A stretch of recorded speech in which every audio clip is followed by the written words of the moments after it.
청년농 3만 명을 육성하겠다는 윤석열 정부의 청년 후계농 사업이 예산 부족에 따른 대출자금 고갈로 피해를 낳고 있습니다.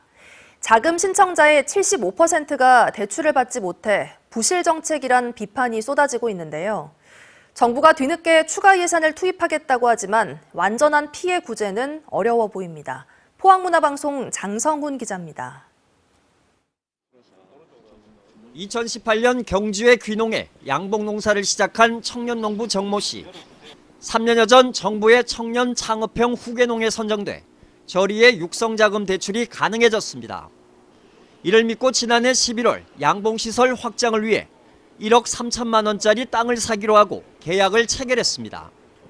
하지만 정부가 갑자기 대출 심사를 강화하겠다고 하더니 대출 탈락 통보를 받았습니다.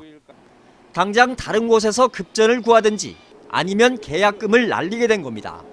사업이 확장됨에 따라서 이제 정책 자금을 이렇게 받아서 그 부분을 아주 요긴하게 쓰면 이 정책이 참 베스트가 될 수 있는데 오히려 다 계획해 놓은 거에서 발목을 잡게 되는 이제 격이 돼버린 거예요.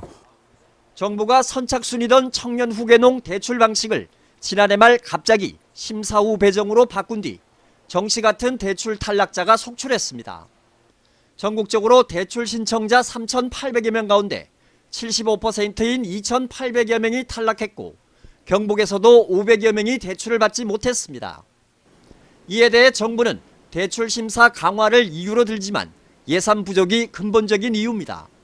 추경의 편성이 필요하다라는 의견을 지금 농림부에서 기재부에다 제출해야 되는 것이 아닌가. 그것이 국무위원으로서 지금 상황을 타개할 수 있는 유일한 대안이 아닌가라는. 지금 하여튼 여러모로 저희가 지금 추가 지원 방안을 강구하려고 지금 생각하고 있습니다.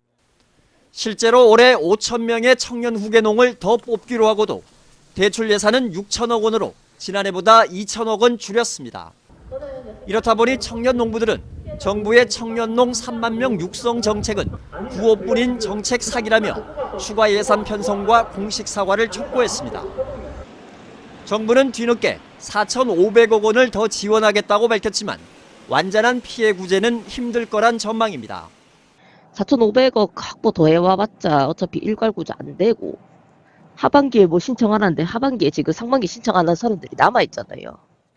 그러니까 이 돈으로는 택도 없고. 우리 농업의 미래인 청년 농부들이 부실한 정부 정책 탓에 빚더미에 앉지 않도록 정부는 물론 국회 차원의 대책이 시급합니다. MBC 뉴스 장성훈입니다. 언제 어디서나 내 손 안의 뉴스. 광주 MBC 뉴스 유튜브 구독으로 함께하세요.